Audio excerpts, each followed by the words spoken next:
Hello, welcome to the Real Estate Regroup Show. I am your host, LJ Walker, a real estate investor presenting information that will shift your thinking on how you can own a home or invest in one. Today's show is specifically directed towards first-time home buyers, people who have never owned a home before and possibly have never lived in a home before. What I want to address to you is that you should consider having what we call in the industry a contingency clause in your offering agreements. What is a contingency clause? It is basically an escape clause or an exit strategy where, in case you want to change your mind about buying a home, you can without it being costly or for you to avoid what they call buyer's remorse. Basically, you would be able to have your money refunded to you. Hopefully, you have that in the options contract that it's refundable. The money that you deposited into the escrow account to hold on to that offering contract. Just so you know, there are some states that give you 17 days by default to change your mind and back out of the deal. All states don't do this, so that's why you have to check with a lawyer. However, even in states that do have that clause, it is still good to have an exit strategy to back out of the deal. And I'm going to let you know that you can have anything listed as a contingency, but the contingencies that I am going to list for you should be in every offering contract. I want to start off by giving you guys the example that I gave in the last episode, where I tried to buy a home in Fort Lauderdale, Florida. It was presented to me as a 3-family, and the price was $315,000.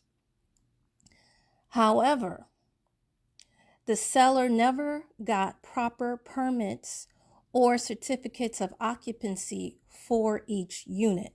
I learned that later after I called the water department and the gas and electrical department. When I spoke to them, they said, no, that house at that particular address is a 1-family.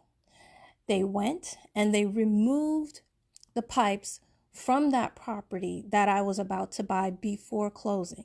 And this is after I already signed the offering contract.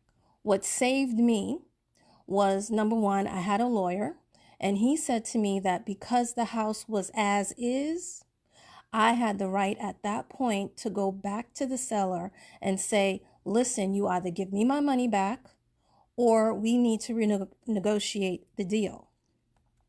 I didn't have code violations as my contingency, but at that point I didn't need to because it was sold as is. See, as is means that when you go to the house, whatever is at the house, at the location at the time you see it, is supposed to still be there when you close. If it's missing before closing, then it's no longer as is anymore. So, but I strongly suggest, since some of you are not buying houses as is, that you put code violations in you add it as one of your contingencies. And you can also, further along, do a municipal search to see if there's any other liens on the property, because sometimes when a title search is run, all of the liens on the property do not show up until after you close. So I would also ask to make sure that there is clear title on the property before you go to closing. In addition, you should ask for an inspection. Now, some of you know that when I tried to purchase my properties in Georgia, the wholesaler who was selling those properties to me told me that in Georgia that you don't need an inspection. Well, it turns out that was a lie. In Georgia, the inspectors don't need to have a certification, but it is a wise choice for you to go ahead and have an inspection done. Why? Because the inspector checks for workmanship. They tell you, especially if you get an engineer's report, they will tell you what needs to get fixed and how much it would cost for you to fix it. And I'm going to tell you this, mold can be expensive to remove because you have to have special contractors who have special licenses to remove mold from your home or the home that you are about to buy. So if an inspector or an engineer finds that, make sure you either renegotiate on the price of that house or you back out of the deal. But again, you have to have that as a contingency on your offering agreement. And mind you, inspectors do not check for code. They do not check for code. So it's really up to you to go ahead and make sure there are no code violations against that house. Next, you want to make sure that the property passes appraisal. You see, some people may get a pre-approved loan, and even though the loan may be for a certain amount, the appraiser, when he goes out and looks at that house, he might say to you, and 90% of the time they do this, that house is not worth that money. I am a former appraiser. I've been licensed in 2006. I have not renewed my license, so I kind of know a little bit about the industry. In my example, where they were selling me an illegal 3-family home for $315,000, the appraisal would have came back and said, hey, this is a 1-family home. 1-family homes go for $150,000. So the bank would not have loaned me the $315 difference that I needed. They would have only loaned me $150. So that's another reason why, whether you've been pre-approved or not, you still should have an appraisal contingency in your offering contract. Next, you want to make sure you have a finance contingency in your contract, meaning that you want to make sure if you didn't get pre-qualified for a loan, that you will find a bank somewhere that will loan you the money to buy that particular home. See, some banks will not loan you money depending on the location of that particular property. Some banks only loan in certain states. So you may go to the bank that you've been banking with for years, but maybe you want to buy property out of state. They may not cover the state that you want to buy in. So you'll be frantic trying to look for another bank in order to secure that loan. And sometimes with these deals, there's a sort of like a time period in which you can actually get that loan. It really depends on how your contract is worded. Also, you may say, you know what, I only want to get a loan from a bank, because the realtor may say to you, listen, I know a hard money lender, or I know a mortgage broker that you can go to. But when you go to those people, their interest rates are going to be a lot higher than the bank. So you may also, when you do the finance loan mortgage contingency, you may want to say, I want to bank from here. The loan has to be this amount and the interest rate has to be this amount as well. Please also note that banks sometimes will refuse you, number one, because they don't like your credit score, or number two, because they don't like your work history. They might feel, especially if you just moved to another state, that you haven't been working on that job long enough, or you haven't been working in that particular field long enough. Like, let's say you change careers. They might look at that as a negative and not as a positive. Next, you may lose your job. So you might want to put that down as a contingency as well. I've known several people who've actually, they had the job when they signed the offering contract, but by the time they sat down for closing, they lost their job. Please do not get too comfortable, because some of the people who I've known who've lost jobs, they were on the same job for 25 years and the job cut them.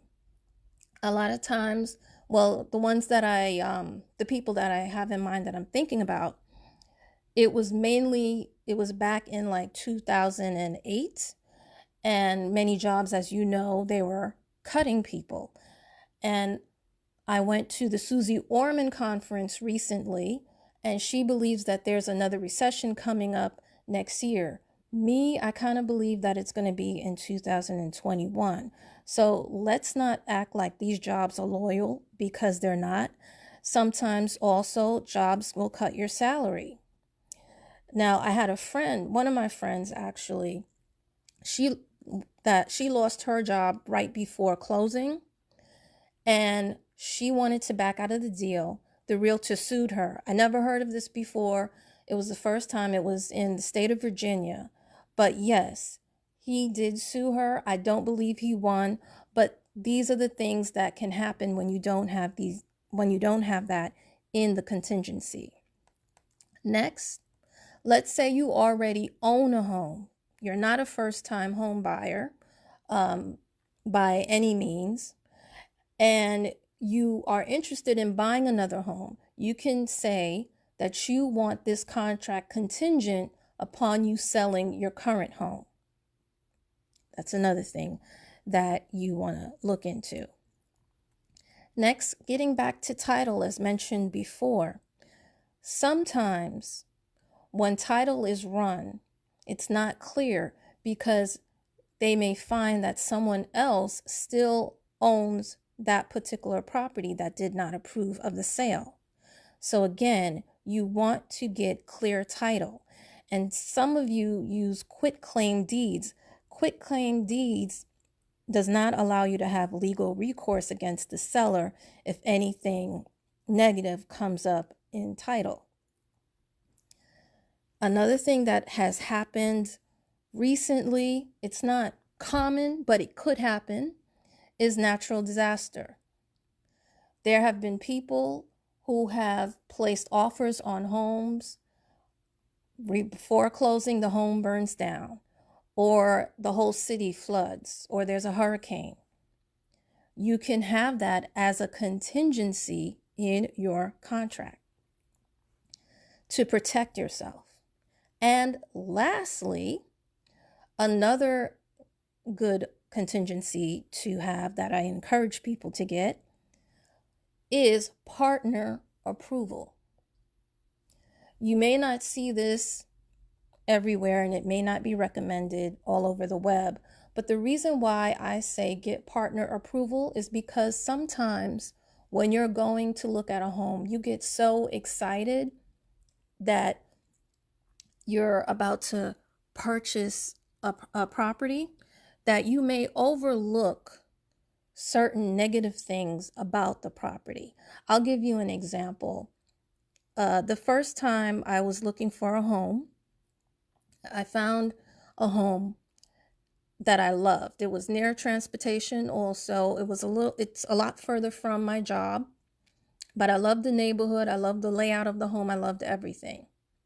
My mother went with me, and she says, Lily, do not buy this home.